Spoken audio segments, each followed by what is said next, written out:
ഇതാ ഞാനിത് നല്ലൊരു കിടിലൻ അറബിച്ചോറുമായിട്ടാണ് വന്നത്.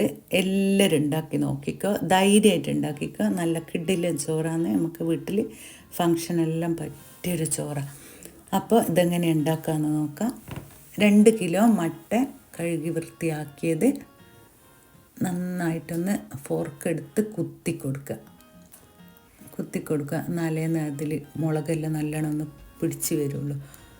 2 ഉണക്ക ചെറുനാരങ്ങ, 15 പച്ചമുളക്, 3 കൂട് വെളുത്തുള്ളി,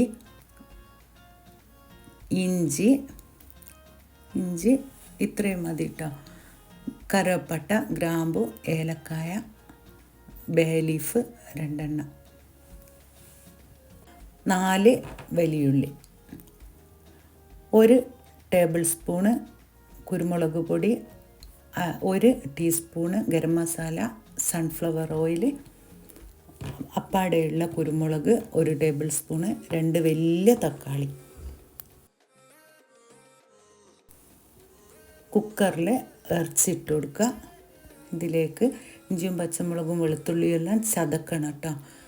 പിന്നെ 1 തക്കാളി ഇട്ട് കൊടുക്കുക, 3 വലിയുള്ളി ഇട്ട് കൊടുക്കുക, മുറിച്ചിട്ട് ഇട്ട് കൊടുക്കുക. ഇഞ്ചി, വെളുത്തുള്ളി, പച്ചമുളക് ഇത് ചതച്ചത് ഇട്ട് കൊടുക്കുക. ഒരു 1/4 ഭാഗം നമ്മൾ ചോറിനൊക്കെ മാറ്റി വെക്കണം കേട്ടോ. കറുവപ്പട്ട, ഗ്രാമ്പു, ഏലക്കായ, ആവശ്യത്തിന് ഉപ്പ്. എന്നിട്ട് ഇറച്ചി മുങ്ങ വെള്ളം ഒഴിച്ച് കൊടുക്കുക.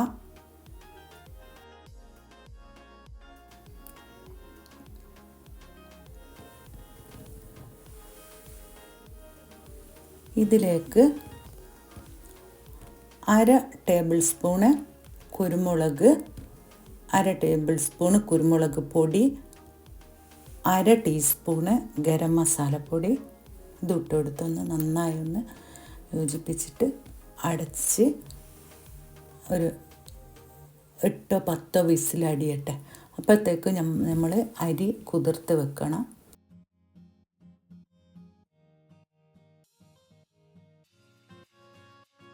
എന്നിട്ട് നമ്മളൊരു പാത്രം അടുപ്പിൽ വെച്ചിട്ട് 2 ടേബിൾ സ്പൂണ് നെയ്യ്, 2 ടേബിൾ സ്പൂൺ സൺഫ്ലവർ ഓയിൽ ചൂടാകുമ്പോൾ അതിലേക്ക് 1 വലിയുള്ളി മുറിച്ചത് ഇട്ട് വഴറ്റി കൊടുക്കുക. നന്നായി ഇളക്കി കൊടുത്തിട്ട് അധികം ചോന്ന് പോകരുത് കേട്ടോ, അപ്പോൾ ചോറിൻ്റെ കളറെല്ലാം മാറിപ്പോവും. ഇതിലേക്ക് 2 കഷ്ണം കറുവപ്പട്ട, ബേ ലീഫ്, ഏലക്കായ ഇട്ട് ഒന്ന് വഴറ്റി കൊടുക്കുക. 1/2 ടേബിൾ സ്പൂണ് ഇഞ്ചി, വെളുത്തുള്ളി, പച്ചമുളക് ചതച്ചത് ഇട്ട് കൊടുത്തിട്ട് ഇതും കൂടി ഒന്ന് വഴറ്റി കൊടുക്കുക. ഇതിലേക്ക് 6 പച്ചമുളക് ഇട്ട് കൊടുക്കുക. പിന്നെ 1/2 ടേബിൾ സ്പൂൺ കുരുമുളകും 1 തക്കാളി മുറിച്ചത് ഇട്ട് കൊടുക്കുക. എന്നിട്ട് നന്നായി ഒന്ന് വഴറ്റി കൊടുക്കുക. 2 ഉണക്ക ചെറുനാരങ്ങ പൊട്ടിച്ചിട്ട് അതും ഇട്ട് കൊടുത്തിട്ടൊന്ന് വഴറ്റിയതിന് ശേഷം നമ്മൾ ഇറച്ചി വെന്ത വെള്ളം ഇതിലേക്ക് ഒഴിച്ച് കൊടുക്കുക.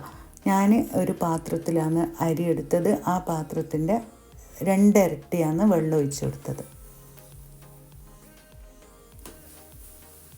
എന്നിട്ട് ഒന്ന് ഇളക്കി കൊടുത്തതിന് ശേഷം അടച്ചിട്ട് വെള്ളം തിളക്കട്ടെ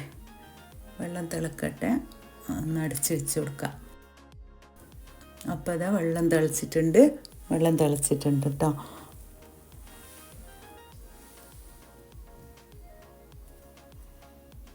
ഇതിലേക്ക് ഒരു വലിയ പിടി മല്ലിച്ചപ്പും പുതിനച്ചപ്പും കൂടി ഇട്ട് കൊടുക്കുക.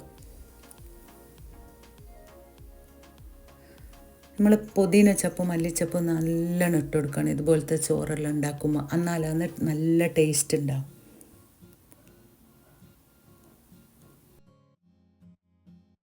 1/2 ടേബിൾ സ്പൂണ് കുരുമുളക് പൊടിയും കൂടി ഇട്ട് കൊടുക്കാം. പിന്നെ 1/4 ടീസ്പൂണ് ഗരം മസാലപ്പൊടി. അതിന് ശേഷം അരി ഇട്ട് കൊടുക്കുക. അരി ഇട്ട് കൊടുത്തിട്ട് ഒന്ന് ഇളക്കിയതിന് ശേഷം ഒന്ന് അടച്ച് വെച്ചിട്ടൊരു 5 മിനിറ്റ് നേരം ഇതൊന്ന് വേവട്ടെ, വെള്ളം ഒന്ന് വറ്റി വരട്ടെ. അപ്പോൾ ഇതാ 5 മിനിറ്റ് കഴിഞ്ഞ് വെള്ളം 1/4 ഭാഗത്തോളം വറ്റിയിട്ടുണ്ട്. ചോറ് ഇതാ വെന്തുകൊണ്ടിരിക്കുന്നുണ്ട്. അപ്പോൾ ഒന്ന് കൂടി ഇളക്കി ചേർത്തിട്ട് വീണ്ടും അടച്ച് വെച്ചിട്ട് തീ ഒന്ന് ചെറുതാക്കിയിട്ട് വീണ്ടും അടച്ച് വെച്ച് ഒന്ന് വേവട്ടെ. അപ്പോഴത്തേക്കും ഒരു പാൻ അടുപ്പിൽ വെച്ചിട്ട് നമ്മൾ ബാക്കി വന്ന സൺഫ്ലവർ ഓയിൽ ഒഴിച്ച് ഒന്ന് ചൂടാവുമ്പോൾ വേവിച്ച് വെച്ച മട്ടൺ ഇതിലേക്ക് ഇട്ട് കൊടുത്തിട്ട് ഒന്ന് അപ്പുറം ഇപ്പുറം ഒന്ന് പൊരിച്ചെടുക്കുക. അധികം പൊരിയരുത്, ഒരു 3-4 മിനിറ്റേ പൊരിയേണ്ട ആവശ്യമുള്ളൂ. എന്നാലാണ് ഈ ചോറിന് ടേസ്റ്റ് വരിക കേട്ടോ. അധികം പൊരിയരുത്, അപ്പോൾ ഇറച്ചിൻ്റെ ടേസ്റ്റ് മാറിപ്പോവും. സോഫ്റ്റായിട്ട് നിൽക്കില്ല, ഭയങ്കര ഉറപ്പായിരിക്കും. അപ്പോൾ ഇതാ ചോറ് വെന്തിട്ടുണ്ട്. ഒന്ന് നന്നായിട്ടൊന്ന് ഇളക്കി കൊടുക്കുക ചോറ്.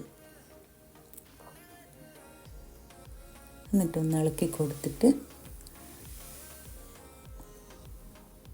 ചോറ് വെന്തിട്ടുണ്ട് കേട്ടോ. ഇളക്കി കൊടുത്തിട്ട് നമ്മൾ ഈ മട്ടന് പൊരിച്ച് വെച്ച മട്ട ഈ ചൂടോടെ തന്നെ ഇതിലേക്ക് വെച്ച് കൊടുക്കുക. ചോറിൻ്റെ മേലെ ഇതുപോലെ വെച്ച് കൊടുക്കുക. നമ്മൾ ബിരിയാണിക്കെല്ലാം അടിയിലാണ് ഉണ്ടാവുക ഇറച്ചി. ഇത് നേരെ തല തിരിച്ചിട്ട് ഇത് മേലെ ഉണ്ടാവുക. എന്നിട്ട് ഇങ്ങനെ മേലെ വെച്ച് കൊടുത്തതിന് ശേഷം നമ്മൾ പൊരിച്ച ഓയിൽ കുറച്ച് ഇതിൽ ബാക്കി ഉണ്ടാവും, 2-3 സ്പൂണേ ഉണ്ടാവും. അത് ഇതിലേക്ക് ഒഴിച്ച് കൊടുക്കുക. എന്നിട്ട് മല്ലിച്ചപ്പും പുതിനയും വിതറി കൊടുക്കുക ചോറിൻ്റെ മേലെ, ഇറച്ചിൻ്റെ മേലെ. എന്നിട്ട് അടച്ച് വെച്ചിട്ട് ഒരു 5 മിനിറ്റ് നേരം ചെറിയൊരു തീയിൽ ഒന്ന് ഇതെല്ലാം ഫ്ലേവറെല്ലാം അടിയിലേക്ക് വരുന്ന ജാതിയിൽ ആവട്ടെ. ഒന്ന് അടച്ച് വെച്ചിട്ടൊന്ന് 5 മിനിറ്റ് നേരം ഒന്ന് വെക്കുക. തീ നന്നായിട്ട് കുറച്ചിട്ടാണേ വെക്കാവൂ, അടിയിൽ അടി പിടിച്ചു പോവും, അത് ശ്രദ്ധിക്കണം. അപ്പോൾ ചോറ് ഇതാ റെഡിയായി നിൽക്കുന്നുണ്ട്. അപ്പോൾ നമുക്ക് ഇത് ചോറ് വിളമ്പാം. ഇതാ നല്ല കിടിലൻ ചോറാണ്. എല്ലാവരും ഇതൊന്ന് ഫുള്ളായിട്ട് കണ്ടിട്ട് ഞാൻ പറഞ്ഞതുപോലെ ഉണ്ടാക്കണം കേട്ടോ. നല്ല അടിപൊളി ടേസ്റ്റാണ്. എല്ലാവരും തിന്നിട്ട് എനിക്ക് ഉണ്ടാക്കി തിന്നതിന് ശേഷം കമൻറ്റിൽ എങ്ങനെയുണ്ടെന്ന് പറയണം കേട്ടോ. വീണ്ടും നല്ലൊരു വീഡിയോ ആയിട്ട് കാണാം. Okay, by.